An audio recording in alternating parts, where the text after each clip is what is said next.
So hello everyone and welcome back after a long time. जैसा कि आप सबको पता होगा, इलेक्शन आपका बहुत नजदीक है, इसलिए यूपीएससी ने आपका प्री का एग्जाम पोस्टपोन कर दिया है। राइट, अब ये होना है आपका 16 ऑफ जून को, और पहले 26 ऑफ मई को होना था। यानी अब आपको 20 डेज एक्स्ट्रा मिल चुके हैं। आप इसको बेस्ट वे में यूटिलाइज करिए और अपने प्रिपरेशन को आप और इनहेंस कर सकते हैं। बिकॉज अगर ये 20 डेज आपको एक्स्ट्रा में मिले हैं, दिस मीन्स कि जो आपका मेंस का जो डेट था वो पोस्टपोन नहीं हुआ है, वो सेम है। तो मेंस की प्रिपरेशन के लिए जो आपको टाइम मिलना था वो 20 डेज कम हो गया है। तो आपको इस हिसाब से अपना प्रिपरेशन उस वे में अलाइन करना है जिससे आप दोनों मैनेज कर लेंगे। राइट, सो आई होप कि आपकी प्रिपरेशन बहुत अच्छी चल रही होगी। किसी भी सब्जेक्ट से रिलेटेड, किसी भी टॉपिक से रिलेटेड अगर डाउट है तो आप कमेंट सेक्शन में, किसी भी वीडियो के कमेंट सेक्शन में आप आसानी से पूछ सकते हैं, उसका आपको क्विक रिप्लाई दिया जाएगा। राइट, आज ये वीडियो बहुत दिनों के बाद मैं आप लोगों के सामने ला रहा हूँ और बहुत ही इंपॉर्टेंट वीडियो है ये। अगर आप हिस्ट्री ऑप्शनल के हैं तो भी आपके लिए इंपॉर्टेंट है, इसके साथ में ही मेंस के पर्सपेक्टिव से भी काफी इंपॉर्टेंट है। आज हम उस सारे लिटरेरी सोर्सेस को डिस्कस करने वाले हैं जो आपके एंशियंट हिस्ट्री से रिलेटेड है। हम सिर्फ उसके बारे में डिस्कस नहीं करेंगे कि उसके ऑथर्स कौन है, हम ये भी डिस्कस करेंगे कि वो जो पार्टिकुलर सोर्स है वो हमको क्या बताता है, उससे हम किस तरह से अपने हिस्ट्री को क्रिएट कर सकते हैं। ये बहुत ही इंपॉर्टेंट होता है समझना आपके लिए। राइट, तो बने रहिए हमारे साथ और एंड तक बिल्कुल देखिएगा। इसमें बहुत सारे हम लिटरेरी सोर्सेस को कवर करने वाले हैं जो आपके एग्जाम पर्सपेक्टिव से बहुत mains pre and also for your history option बहुत ही इंपॉर्टेंट रहेगा। राइट, सो जैसे आपको पता होगा, यहाँ हम देख सकते हैं, यहाँ पर हम डिस्कस करेंगे सेकुलर लिटरेचर को और रिलीजियस लिटरेचर को। जो सेकुलर लिटरेचर है, राइट, इससे जो है यूपीएससी ने कई बार पूछ चुके हैं। ठीक है, इस पर क्वेश्चन जो है कई बार आ चुके हैं। ठीक है, उससे पहले मैं आपको बता दूं, अगर आपने अभी तक चैनल को सब्सक्राइब नहीं किया तो सब्सक्राइब करिए और वीडियो को शेयर भी करिए फेलो स्टूडेंट के साथ, और लाइक भी करिए जिससे हमको भी मोटिवेशन मिले। राइट, और जो मैं वीडियोज बनाता हूँ वो पार्टिकुलरली वो वीडियोज होती हैं जो आपके एग्जाम पर्सपेक्टिव से काफी इंपॉर्टेंट होती हैं, जिसका क्या होता है कि वेटेज ज्यादा होता है या फिर एग्जाम में आने की प्रोबेबिलिटी उसकी ज्यादा होती है, वो वीडियो मैं आप लोगों के सामने लेकर आता हूँ। राइट, तो सगी हम शुरुआत करते हैं। पहले हम समझते हैं कि सेकुलर लिटरेचर और रिलीजियस लिटरेचर में क्या डिफरेंस होता है। Right, secular versus religious. देखिए, जो सेकुलर लिटरेचर होता है वो किसी एक पार्टिकुलर रिलीजन से एसोसिएटेड नहीं होता है। राइट, जैसे यहाँ पर आप देख सकते हैं कि मालविका अग्निमित्रम। राइट, उसके बाद में आपका हर्षचरित है यहाँ पर। ठीक है, यहाँ पर मालविका अग्निमित्रम है। ठीक है, अपार्ट फ्रॉम दैट ये आपके संगम लिटरेचर है। ये जो तीनों दिया हुआ है वो किसी एक पार्टिकुलर रिलीजियन से एसोसिएटेड नहीं है। राइट, इसको कहा जाता है सेकुलर लिटरेचर। ठीक है, अब इन सब में क्या क्या हमको मैटर्स दिए गए हैं जिससे हम हिस्ट्री को क्रिएट कर सकते हैं, हिस्ट्री को लिख सकते हैं, उन बातों को समझना जरूरी है हमारे लिए। इसके साथ ही इन सारे लिटरेचर से हमको क्या क्या एविडेंस मिलते हैं जिससे हम उस पार्टिकुलर एम्परर, किंग या रूलर के बारे में जानकारी लेते हैं, उसकी हम पॉलिसीज को समझते हैं कि उसकी पॉलिसीज कैसी है। इन सब के बारे में हम इससे अपने लिटरेरी सोर्सेस से जानकारी लेते हैं। अब जैसे आपको पता होगा, सोर्सेस कई टाइप्स के होते हैं। एक आर्कियोलॉजिकल सोर्सेस होते हैं, राइट, जिसमें आपका क्वाइंस सबसे ज्यादा मोस्ट इंपॉर्टेंट होता है। राइट, स्तूपाज मोस्ट इंपॉर्टेंट होते हैं। ठीक है, उसी तरह कुछ लिटरेरी सोर्सेस भी होते हैं जो एग्जाम पर्सपेक्टिव से इंपॉर्टेंट होते हैं। अब यही अगर हम बात करें रिलीजियस लिटरेचर, तो रिलीजियस लिटरेचर जो होता है वो बेसिकली आपका किसी न किसी धर्म से एसोसिएटेड होता है। अगर एंशियंट हिस्ट्री की बात करें तो एंशियंट इंडिया में आपको तीन धर्म प्रोमाइनेंट मिलेंगे। एक तो आपको मिलेगा ब्रह्मनिज्म या फिर हिंदुइज्म, उसके बाद में आपको मिलेगा बुद्धिज्म एंड देन जैनिज्म। इन तीनों के जो लिटरेरी सोर्सेस हैं, इन सबको भी हम यहाँ पर डिस्कस करने वाले हैं और ये भी बहुत इंपॉर्टेंट बन जाता है। अगर हम वही हिंदू धर्म की बात करें या ब्रह्मनिज्म की बात करें तो आपका ऋग्वेदा सबसे इंपॉर्टेंट होता है। ठीक है, पुराणास है, ये भी काफी इंपॉर्टेंट है। ठीक है, उसके बाद मनुस्मृतिस हैं, ये भी काफी इंपॉर्टेंट होता है। अगर वही हम बुद्धिज्म की बात करें तो बुद्धिज्म में दिव्यबदना है जो एक तिब्बतन क्रॉनिकल्स है, उसके साथ दीपवमसा, महावमसा जो एक सिंगलीज या कह लीजिए श्रीलंका से एसोसिएटेड है। उसी तरह आपका अभंगास होता है, ठीक है। जैनिज्म से रिलेटेड अगर हम बात करें तो कल्पसूत्र होता है या फिर परिशिष्ट परवान भी है, ठीक है। ये सारे के सारे हमको इन बेसिकली धर्मों के बारे में, उनकी पॉलिटी के बारे में, उनकी रिलीजियस व्यूज क्या है, उसकी इकोनॉमिक पॉलिसी किस तरह, इकोनॉमिक कंडीशन किस तरह थी उस पार्टिकुलर टाइम में, ये सारे बताते हैं।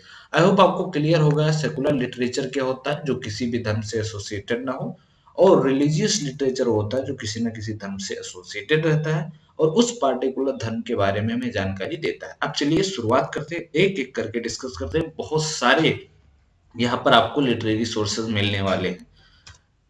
सबसे पहले हम रिलीजियस लिटरेचर से शुरुआत करेंगे। सारे रिलीजियस लिटरेचर को कवर करने के बाद हम बेसिकली आएंगे अपने सेकुलर लिटरेचर पर। सबसे पहले हम देखते हैं ब्राह्मणिकल लिटरेचर में। इसमें आपको वेदास, ऋग्वेद, अथर्ववेद, सामवेद एंड यजुर्वेद। एपिक्स में जैसे आपको पता हो दो बहुत बड़े एपिक्स है, Mahabharata and the Ramayana. Okay, उसके बाद पुराणास है, फिर सूत्रास लिखे गए। अपार्ट फ्रॉम द उपनिषद्स हैं, ब्रह्मन्स हैं, अरंकास हैं, ये सारे क्या हैं, ये ब्राह्मणिकल रिलीजियन से एसोसिएटेड हैं। उसी तरह बुद्धिस्ट लिटरेचर में जैसे मैंने आपको बताया अभी, दिव्यदान है, सुत पिटाका, विनय पिटाका, धम पिटाका जिसको त्रिपिटाका कहा जाता है। Apart from the Dipavamsa and Mahavamsa ये भी है। जैन लिटरेचर में आप कल्प सूत्र को ले लीजिए, परिशिष्ट परमाण को ले लीजिए, ठीक है। ये सारे के सारे यहाँ पर हम समझने वाले हैं, ठीक है। सबसे पहले हम ब्राह्मणिकल से शुरुआत करेंगे और वेदास को समझेंगे। देखिए जो वेदास होते हैं वो फोर टाइप्स के होते हैं, जैसे आपको पता होगा, यजुर्वेद, ऋग्वेद, सामवेद एंड अथर्ववेद। ऋग्वेद जो है वो वैदिक एज में लिखा गया, इसकी डेट बेसिकली 1500 टू 1000 मानी जाती है। उसके बाद में यजुर्वेद, सामवेद और अथर्ववेद ये आपके लेटर वैदिक पीरियड में, यानी इसकी 1000 से लेकर और 500 बीसी तक इसकी बेसिकली एज मानी जाती है, ठीक है, इसको याद रखना। अब मेन बात यह है कि मैं यहाँ पर वेदास के बारे में उसके जो फैक्चुअल इंफॉर्मेशन है उसके बारे में हम नहीं डिस्कस करेंगे। इसमें हम डिस्कस करेंगे कि वेदास से हमको जानकारी मिलती क्या है, ठीक है। तो बेसिकली इसमें ये बताता है कि किस तरह से ट्रांजिशन हुआ। पहले अगर आप देखिए तो ऋग्वेदिक एज क्या था। ऋग्वेदिक एज बेसिकली एक पेस्टोरल सोसाइटी थी, ठीक है। लेकिन जिस तरह से हुआ क्या कि ऐसा भी माना जाता है कि जब इंडस रिवर सूखने लगी, ठीक है, उस पर मतलब जो इंडस रिवर है उसके ट्रिब्यूटरी हैं, देखो जियोलॉजिकल चेंजेस होते रहते हैं, ठीक है। जब वो सूखने लगी या यूं कह लीजिए कि वहां पर पर्याप्त मात्रा में रेनफॉल नहीं होता तो वहां पर एग्रीकल्चर नहीं होगा। इसी के साथ उनका मूवमेंट किधर होने लगा, यूपी में, बिहार में, इसका तरफ, इस तरफ जो उसका मूवमेंट होने लगा। किन लोगों का, जो आर्यन थे, ठीक है, उनका यहाँ पर मूवमेंट होने लगा। तो यहाँ पर आर्यन, सॉरी आयरन, आयरन की खोज एक सबसे इंपॉर्टेंट डिस्कवरी मानी जाती है, ठीक है। आयरन की खोज से जंगल साफ हुए और इधर इस साइड में आपका यूपी, बिहार या फिर नॉर्थ ईस्ट एरिया में अगर आप देखें तो काफी वर्षा होती है, जिससे क्या हुआ, एग्रीकल्चर का एक्सपेंशन हुआ और अर्बनाइजेशन शुरुआत हुई, ठीक है। धीरे धीरे शुरुआत हुई, बाकी ये रूरल सोसाइटी ही थी। तो बेसिकली बताता है कि किस तरह पेस्टोरल कम्युनिटी या पेस्टोरल सोसाइटी जो थी वो किस तरह एक अग्रेरियन सोसाइटी या फिर टेरिटोरियल फाउंडेशन किस तरह से लेटर वैदिक पीरियड में होने लगा। जैसे मैंने आपको बताया, आयरन का implement plus rainfall plus resources, ये तीन फैक्टर मेन थे जिन्होंने अग्रेरियन सोसाइटी को प्रमोट किया। जब अग्रेरियन सोसाइटी प्रमोट होगी तभी आपका टेरिटोरियल फाउंडेशन होगा। तो पेस्टोरल कम्युनिटी से लेकर टेरिटोरियल फाउंडेशन तक किस तरह से ट्रांजिशन हुआ ये हमको वेदास बताते हैं, राइट। हम बात आते हैं ब्रह्मंस पर। ब्रह्मंस होता क्या, पहले इसको समझना बहुत जरूरी है। देखिए जो ब्रह्मंस होता है इस पर मैंने अलग वीडियो बना रखी है, अगर आप चाहें तो उसको देख सकते हैं। तो बेसिकली जो ब्रह्मंस होता है ये कुछ नहीं होता, बस जो वैदिक हाइमन्स है उसको समझने के लिए कुछ आसान भाषा में लिखा जाता है, उसको हम ब्रह्मंस कहते हैं। अब ये बेसिकली किस बारे में बता, तो आर्यन कल्चर का एक्सपेंशन कैसे हुआ, इट मींस कि आर्यनाइजेशन कैसे हुआ। अब देखिए शुरुआत में नॉर्थ वेस्ट रीजन में आर्यन लोग रहते थे, राइट। उसके बाद में इनको आर्यनाइजेशन करना था, लोगों को आर्यन बनाना था, तो धीरे धीरे मूवमेंट इनका होने लगा था और कई फैक्टर्स थे जो मैंने आपको पहले बताया, ठीक है। तो उस फैक्टर के कारण आर्यनाइजेशन किस तरह हुआ, यानी आर्यन कल्चर का बेसिकली एक्सपेंशन किस तरह हुआ और उस समय इकोनॉमिक और पॉलिटिकल लाइफ किस तरह थी, ये हमको ब्रह्मवंश बताते हैं। अब बात करते हैं अरंक्यास। तो अरंक्यास क्या होता है? अरंक्यास वो टेक्स्ट होते हैं जो जंगल में लिखे गए थे, राइट। अब इसमें होगा क्या? तो फिलॉसफी होगा, क्योंकि अगर आप समझें तो जो इकोनॉमिक लाइफ है, अगर कोई अपने एक पार्टिकुलर एरिया से जंगल में रहता है जहां पर लोगों का इंटरेक्शन बहुत ही कम होता है, तो पॉलिटिक या इकोनॉमिक के बारे में तो लिखेगा नहीं, राइट। तो फिलॉसफी और मिस्टिसिज्म ये बहुत ही इंपॉर्टेंट है। Okay, philosophy and mysticism of that period. उसके बाद पुरानास आते हैं, ठीक है। पुरानास आपको पता होगा, बहुत देर में लिखा गया। ये इंपॉर्टेंट है कि यहाँ पर जो डायनेस्टीज थी, कब से कब लेकर, परीक्षित आप कुरु। परीक्षित आप कुरु कौन थे? काली एज के किंग माने जाते हैं, ठीक है। यहीं से ऐसा माना जाता है कलयुग की शुरुआत हुई, राइट। तो परीक्षित आप कुरु से लेकर गुप्ता एज तक, यानी 5th सेंचुरी एडी तक कह लीजिए, जितनी भी डायनेस्टीज थी ओवर द इंडिया, उन सारी डायनेस्टीज का जीनियोलॉजिकल क्रोनोलॉजी हमको मिलता है, राइट। रिकॉर्ड मिलता है कहाँ पर? पुरानास में। इसके साथ पुरानास जो होते हैं ये हमको सोशल और पॉलिटिकल और साथ में इकोनॉमिक लाइफ के बारे में भी बताते हैं, ठीक है। ये बात याद रखना है। तो जब आप आंसर लिखेंगी तब इन सब बातों को ध्यान में रखना है। अगर किसी पर्टिकुलर टॉपिक से क्वेश्चंस आ भी जाते हैं तो इन सबको मेंशन करना बहुत ही इंपॉर्टेंट होता है। नेक्स्ट है हमारा इपिक्स, राइट। अब जैसे मैंने इपिक्स के बारे में आपको बताया कि दो इपिक्स होते हैं, रामायण एंड महाभारत, ठीक है। ये फाइनली जो 400 एडी में, यानी 4th सेंचुरी एडी में इसका कंपिलेशन हुआ। अभी हमको बताते कि हाँ ये इंपॉर्टेंट है, क्योंकि मैंने पहले ही हमारा जो मोटिव है इसको समझने का वो यही है। तो बेसिकली 10th सेंचुरी बीसी से लेकर, ध्यान रखना, 10th सेंचुरी बीसी से लेकर और 4th सेंचुरी सी या एडी तक हमको पॉलिटिकल, ठीक है, कंडीशन कैसी थी, इकोनॉमिक कंडीशन कैसी थी और सोशल कंडीशन कैसी थी, ये हमको बताते हैं। और इसी जो ये बताते हैं ना, इसी के बेसिस पर हम ड्राइव करते हैं और हिस्ट्री को क्रिएट करते हैं। कब से कब तक? 10th सेंचुरी बीसी से लेकर 4th सेंचुरी एडी तक काफी समय जो है ये हमको काफी समय के बारे में बताते हैं, राइट।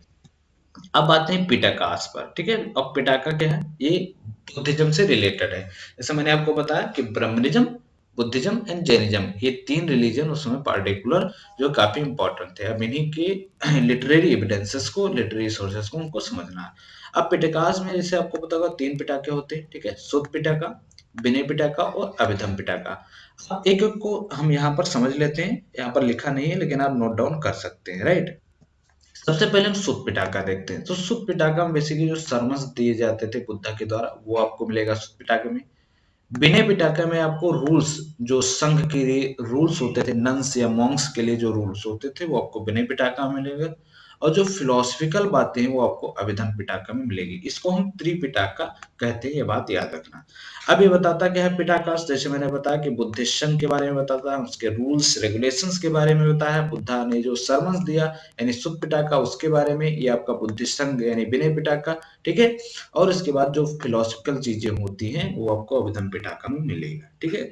तो किस तरह से नन्स रहते थे, मॉन्क्स रहते थे, उनका बिहेवियर किस तरह से होना चाहिए, सारी बातें जो पिटाकास में आपको मिल जाएंगी। फिर आता है जटाकास। जटाका जो होता है बेसिकली ये एज ऑफ बुद्धा से पहले जो इवेंट्स हुए वो हमको बताता है, ठीक है। कब से कब तक? 6th सेंचुरी बीसी से लेकर और 2nd सेंचुरी बीसी तक ये सोशल और इकोनॉमिक कंडीशंस पर ये अपनी जो है लाइट, इनवेल्युएबल लाइट डालता है। इसके साथ में जो इवेंट हुए इन एज ऑफ बुद्धा, ठीक है। वैसे जटाकाश होते क्या है पहले?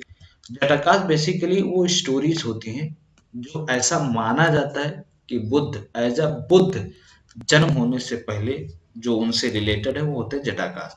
बट ये उस समय के 6th सेंचुरी बीसी से लेकर 2nd सेंचुरी बीसी तक ये जो सोशल इकोनॉमिक कंडीशंस होती है ये भी बताता है। इसके साथ में कुछ एज जो है आपका बुद्धा का भी कवर करता है, उसकी भी इकोनॉमिक और सोसाइटी के बारे में हमको पता चलता है।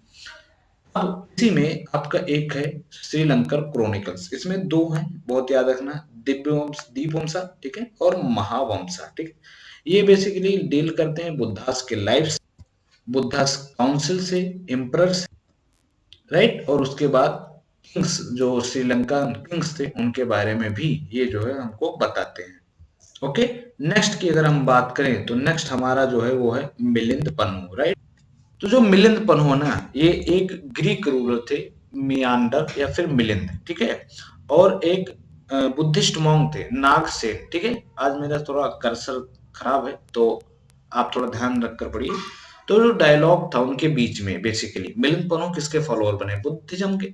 लेकिन बने कैसे, उनको कन्विंस किया गया, किसने किया, मॉन्क नागसेन ने, राइट। तो उनके बीच में डायलॉग हुए, उनके बीच में कन्वर्सेशन हुई, तो इससे भी हमको बुद्धिज्म के बारे में जानकारी मिलती है। फिर एक इसी तरह है ललित विस्तारा, ठीक है। ललित विस्तारा बेसिकली ये बताते हैं जो लाइफ स्टोरीज हैं बुद्धा की, उनके बारे में बताएंगे। उस टाइम यानी बुद्धा के टाइम पर सोशियो रिलीजियस कंडीशन क्या थी वो भी बताएंगे, राइट। ओके। अब इसी तरह बुद्ध चरित्र, बुद्ध चरित्र जो लिखा गया था वो एक बुद्धिस्ट मॉन्क थे असुघोष, इनके द्वारा लिखा गया था। इसकी लैंग्वेज आपको याद रखनी है कि संस्कृत में लिखा गया था और ये भी बुद्धा के लाइफ के बारे में बताता है, ठीक है। इसके साथ सिद्धांता यागमा, अभी आ गया आपका जैनिज्म, ठीक है। ये सेकंड बुक मानी जाती है जैनिज्म की। ये पॉलिटिकल हिस्ट्री बताती है किस रीजन की, तो ईस्टर्न यूपी हो गया, बिहार हो गया, इस रीजन की ये जो है पॉलिटिकल हिस्ट्री बताती है जो महावीरा के एज से रिलेटेड है, ठीक है। इसके साथ में इसमें ट्रेड और ट्रेडर्स का भी अच्छा मेंशन मिलता है, काफी जानकारी मिलती है। तो अगर कहीं क्वेश्चन आ जाता है तो आप इसको मेंशन जरूर करिए। उसी तरह परिशिष्ट प्रमाण, ये भी जैनिज्म से रिलेटेड है। ये हेमचंद द्वारा लिखा गया था और ये बेसिकली चंद्रगुप्त मौर्य के बारे में कहानी बताता है। क्या कहानी बताता है इसको भी समझ लेते हैं। जैसे आपको पता होगा जो चंद्रगुप्त मौर्य थे, फाउंडर थे, चंद्रगुप्त सॉरी मौर्य डायनेस्टी के फाउंडर थे, राइट। इन्होंने सलेखना को चूज किया, यानी death by the starvation, Shravanabelagola Karnataka में इन्होंने चूज किया Sallekhana. But how how they choose, just one second, right. तो वाई दे चूज, तो जैसे आपको पता होगा कि एक थे भद्रबाहु, ठीक है, और एक थे स्थूल भद्र। तो भद्रबाहु के इन्फ्लुएंस से आकर चंद्रगुप्त मौर्य ने जैनिज्म को स्वीकार किया और सलेखना को चूज किया। Sallekhana means starvation by death, sorry death by starvation, I am so sorry, ठीक है। तो भद्रबाहु के इन्फ्लुएंस में आकर इन्होंने ये काम किया। इसकी कहानी हमको पता चलती है परिशिष्ट परमार से, राइट। क्योंकि जैसे आपको पता होगा कि जो फेमाइन आई थी ना, कि भद्रबाहु के अंडर में जो थे वो साउथ इंडिया में चले गए थे, स्थूलभद्र के वहीं रह गए थे। तो बाद में ये बने स्थूलभद्र वाले श्वेतांबर और ये जो है दिगंबर बने, ठीक है। तो जो कहानी है ना कि किस तरह फेमाइन आई, वो वहां पर गए, उनकी चंद्रगुप्त मौर्य की सलेखना से डेथ हुई, ये सारी कहानी आपको मिलेगी परिशिष्ट परमार में। उसको लिखा किसने, हेमचंद ने। उसी तरह कल्पसूत्र, ये भी जैनिज्म से रिलेटेड है।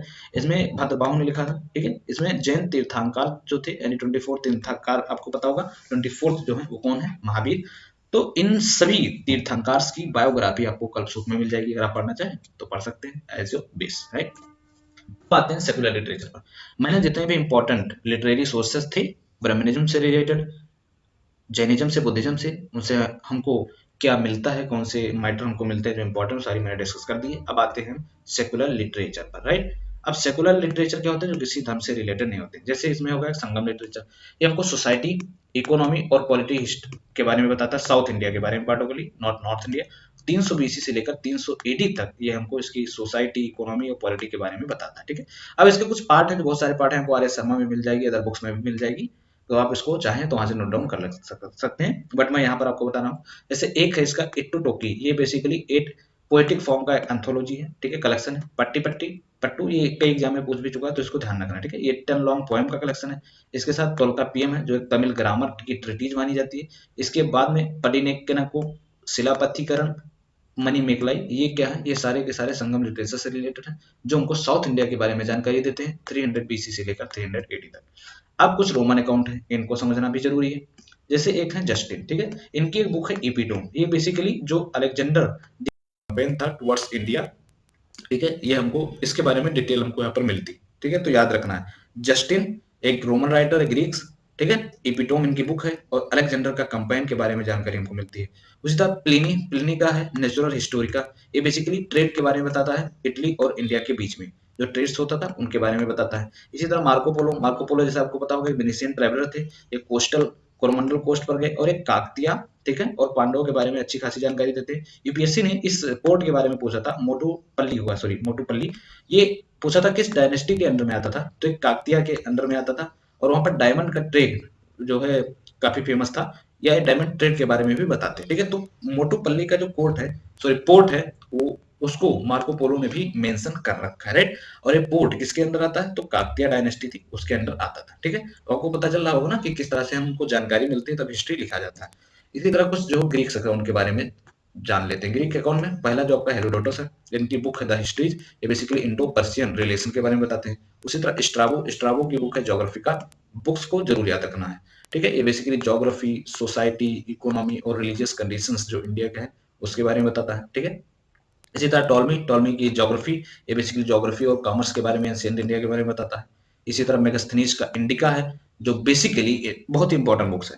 ये पहली बात तो मौर्यन के कोड के बारे में बताता है, उसके साथ ही उनका एडमिनिस्ट्रेशन के बारे में बताता है, पाटलिपुत्र के बारे में हमको अच्छी खासी जानकारी देता है। इसके साथ सोसाइटी और इकोनॉमिक कंडीशन कैसी थी मौर्यन के टाइम में, इसके बारे में जानकारी हमको मेगास्थनीज की इंडिका से मिलता है। इसके साथ डायोडोरस, डायोडोरस की एक बुक है बिब्लियोथेका हिस्टोरिका, ये मेगास्थनीज के अकाउंट पर ही बेस्ड मानी जाती है। एक और है पेरिप्लस ऑफ एथरेंसी, इसका कौन राइटर है ये नहीं पता है। ये बेसिकली हमको बताता है रोमन ट्रेड, जो रेड सी, पर्शियन गल्फ और इंडियन ओशियन में रोमन ट्रेड होता था, उसके बारे में जानकारी हमको मिलती है। इसी तरह एक और है कॉस्मोस इंडिकुलप्टस, ये बेसिकली इन्होंने, इनकी बुक जो है वो है क्रिश्चियन ज्योग्राफी। ये मेंशन करते हैं क्रिश्चियन का प्रेजेंस इन इंडियन और इंडिया और श्रीलंका में, और इसके साथ हॉट स्टेट के बारे में भी इनको जानकारी यहाँ से मिलती है। तो अगर पूछा जाए कि क्रिश्चियन का मेंशन हमको किस बुक में मिलती है, दैट इज क्रिश्चियन ज्योग्राफी। इसको राइटर कौन है, कॉस्मोस इंडिकुलप्टस, ठीक है। क्रिश्चियन का प्रेजेंस कहाँ पर बताते हैं, तो इंडिया में। अपार्ट फ्रॉम दैट इंडिया के साथ साथ श्रीलंका में भी क्रिश्चियनिटी का प्रेजेंट हमको बताते हैं। अब कुछ चाइनीज अकाउंट को भी देख लेते हैं, राइट। एक इंपॉर्टेंट है, सारे अकाउंट को यहाँ पर एंशिएंट इंडिया से जो उसको कवर करने वाला हूँ। एक फायान है, ठीक है, जो इंडिया में विजिट किए थे कब, 5th सेंचुरी एडी में, ठीक है, during the time of Gupta, ठीक है। इनकी बुक है एक फोको की, ये बेसिकली कंडीशंस जो इंडिया में एज ऑफ गुप्तास, जो पॉलिटिकल इकोनॉमिक सोशल कंडीशन थी उसके बारे में जानकारी देता है। उसी तरह ह्वेनसांग है, ये 6 और 7 सेंचुरी में, 7 सेंचुरी में during the time of Harsha, ठीक है, ये आए थे और नालंदा यूनिवर्सिटी में भी इन्होंने काफी टाइम जो है व्यतीत किया था, और उसके बारे में जानकारी देते हैं। इसी के कुछ समय बाद एथसिन भी आए 7 सेंचुरी एडी में, और बेसिकली सोशल और रिलीजियस कंडीशन उस टाइम से हमको बताते हैं, राइट। तो इनकी जो बुक्स है ना, हमको बहुत सारी जानकारी देती है, जिससे हम हिस्ट्री को कंस्ट्रक्ट करते हैं और हिस्ट्री को लिखते हैं, और उस पार्टिकुलर डायनेस्टी या पर्टिकुलर रूलर्स के बारे में हमको जानकारी मिलती है, राइट। नेक्स्ट है आपका अरब अकाउंट, ठीक है। अरब अकाउंट में जैसे सुलेमान, सुलेमान 9 सेंचुरी एडी में इंडिया में आए, और ये पाला रूलर और प्रतिहारा रूलर के बारे में लिखते हैं। इसमें याद रखना, प्रतिहारा में भोजा, ठीक है। इसी तरह अल मसूदी, अल मसूदी जो है इंडिया में 941 एडी से 943 एडी, अबाउट 2 इयर्स जो है ये रहे, और ये राष्ट्रकूटा के बारे में लिखते हैं, ठीक है। तो ये आपको याद रखना है। वैसे मैं नहीं बता रहा हूँ कि सुलेमान या फिर अल मसूदी किन डायनेस्टी के बारे में, किन रूल के बारे में लिखते हैं, आपको याद रखना होगा कि हमको ये एविडेंस इस पार्टिकुलर लिटरेरी सोर्स से मिलता है। उसी तरह अल बरूनी, जैसे आपको पता होगा जब महमूद गजनी ने इंडिया को इन्वेट किया, इसके साथ में ही आया था। इसकी एक बुक है तहकीक हिंद, काफी इंपॉर्टेंट बुक्स है। ये उस टाइम के सोशल, पॉलिटिकल और रिलीजियस सोसाइटी, इकोनॉमिक कंडीशन कैसी थी उसके बारे में ये बताता है, पर्टिकुलरली 10th सेंचुरी, राइट। उसके बाद इब्न बतूता, इब्न बतूता के एक बुक है रेहला, ठीक है, ये याद रखना। रेहला सोशल और कल्चर इन्फॉर्मेशन बताता है during the time of Muhammad bin Tughlaq, ठीक है। अब कुछ जो है इंडिपेंडेंट ऑथर थे, उनकी उनके लिटरेरी सोर्सेस से भी हमको काफी जानकारी मिलती है, उसको भी एक एक करके समझ लेते हैं, ठीक है, जल्दी से। एक है अष्टाध्यायी पांडे के द्वारा, ये संस्कृत ग्रामर पर ट्रीटीज है, ये बेसिकली मॉडर्न पीरियड के बारे में बताता है। आपको एक याद होगा पतंजलि के बारे में, पतंजलि ने महाभाष्य जो लिखा था बेसिकली इन्हीं पाणिनि के अष्टाध्यायी पर एक कमेंट्री था, ठीक है, इसको याद रखना। उसके बाद अर्थशास्त्र जो है कौटिल्य का, ये बेसिकली लॉ बुक मानी जाती है, ट्रीटीज मानी जाती है ऑन द स्टेट क्राफ्ट और पॉलिटी के बारे में, ठीक है। इसके साथ इसके जो अर्लीस्ट पोर्शन थे इस टेक्स्ट के, वो बेसिकली सोसाइटी यानी स्टेट की सोसाइटी कैसी थी, इकोनॉमी कैसी थी उसके बारे में बताते हैं। लेकिन पार्टिकुलरली जो है सप्तांग थ्योरी आपको पता होगा, ये कौटिल्य के अर्थशास्त्र में ही, तो स्टेट क्राफ्ट के बारे में बताता है। इसके साथ विशाखा दत्त का एक है देवी चंद्रगुप्तम, इसमें एक कहानी है कि जब साका और चंद्रगुप्त, सॉरी, वो जो विक्रमादित्य कह सकते हैं, ठीक है, उनके बीच की एक कहानी है। तो हुआ क्या, चंद्रगुप्त द्वितीय थ्रोन को असेंड नहीं किया, उनके भाई रामगुप्त ने थ्रोन पर आए, ठीक है। वो साका रूलर से हार गए, तो उन्होंने एक शर्त रखी, जिससे अपनी वाइफ क्वीन ध्रुवा देवी को साका के कैंप में भेजने की। इस पर जो है चंद्रगुप्त द्वितीय को गुस्सा आ गया और उन्होंने रामगुप्त को मार दिया। ये सारी कहानी आपको देवी चंद्रगुप्तम में मिल जाएगी, ठीक है, और खुद राजा बन बैठा है, जो विक्रमादित्य के नाम से भी जाना जाता है, ठीक है। इसके बाद में अगर हम बात करें तो मौर्यन डायनेस्टी के इस्टेब्लिशमेंट के बारे में भी ये देवी चंद्रगुप्तम बताता है, लेकिन पार्टिकुलरली जो रिलेटेड है वो है किससे, रामगुप्त चंद्रगुप्त से रिलेटेड है, और उनको चंद्रगुप्त द्वितीय ने साका रूलर को वहीं पर समाप्त कर दिया था, राइट। अब एक है कालिदास का मालविका अग्निमित्र, ये बेसिकली यवन, यवन कौन होते थे, फॉरनर, ठीक है। पुष्यमित्र शुंग, इनके बारे में जो फाइट थी उसके बारे में बताता है, और इनके जो है बेटे थे अग्निमित्र, उन्होंने किस तरह से यमुना को हराया था उसके बारे में भी कहानी मिलती है, और इसका हीरो वही है अग्निमित्र, ठीक है। और ये कंडीशंस बेसिकली सोसाइटी कैसी थी, कल्चर कैसी थी ड्यूरिंग द गुप्ता पीरियड, उसको भी ये बताते हैं, क्योंकि ये बेसिकली किसके कोर्ट में थे, उज्जैन के कोर्ट में थे, किसके, चंद्रगुप्त द्वितीय के या विक्रमादित्य के कोर्ट में ही थे। ठीक है, उसके बाद मुद्रा राक्षस विशाखा दत्त का यहाँ पर आपने देखा होगा ना, देवी चंद्रगुप्तम, यहाँ पर मुद्रा राक्षस। ये basically Chandragupta Maurya with the help of किसके, कौटिल्य के, किस तरह से उन्होंने थ्रोन को क्वेश्चन किया उसके बारे में कहानी बताती है। ठीक है, एक है गौड़ाओ बाई वागपति राज, ये बेसिकली किंग यशोवर्मन जो कन्नौज के थे, और गौड़ा का सब्जुकेशन के बारे में बताता है। इसके साथ हर्ष चरित्र जो है बानभट्ट के द्वारा, ये बेसिकली किंग हर्षा की बायोग्राफी के बारे में बताता है। एक और है अर्चना शकुंतलम, ऋतु संहारा और मेघदूतम, कालिदास द्वारा ही लिखा गया, सारे के सारे लिटरेरी सोर्सेस आपको याद रखने हैं। बेसिकली सोशल और कल्चरल लाइफ बताता है गुप्तास के बारे में। एक है राज तरंगिणी, कलहन के द्वारा लिखा गया, पॉलिटिकल हिस्ट्री बताता है कश्मीर का, इस पर भी क्वेश्चन यूपीएससी ने मेंस में पूछ रखा। एक है विक्रमदेव चरिता, ये बिलहन के द्वारा लिखा गया था। ठीक है, ये बेसिकली वेस्टर्न चालुक्य किंग थे विक्रमादित्य द सिक्स्थ, इनके बारे में बताता है। विक्रम देव चरिता किसने लिखा, बिलहन ने लिखा है। तो आई होप द एंड होगा। ठीक है, अगर आपने अभी तक सब्सक्राइब नहीं किया है, लाइक नहीं किया तो आप कर दो, और वीडियो कैसी लगी बताओ, या किसी और भी टॉपिक्स पर जो आपको वीडियो चाहिए तो बताओ, और आपके सामने लाया जाएगा। काफी मेहनत लगी इस कंटेंट को बनाने में, क्योंकि ये एक बुक्स में आपको मिलेगी नहीं, बहुत सारी बुक्स से कंटेंट निकाला गया है जिससे आपकी काफी मदद हो सके। सो मिलते हैं नेक्स्ट वीडियो में, ऑल द बेस्ट और तैयारी करते रहिए।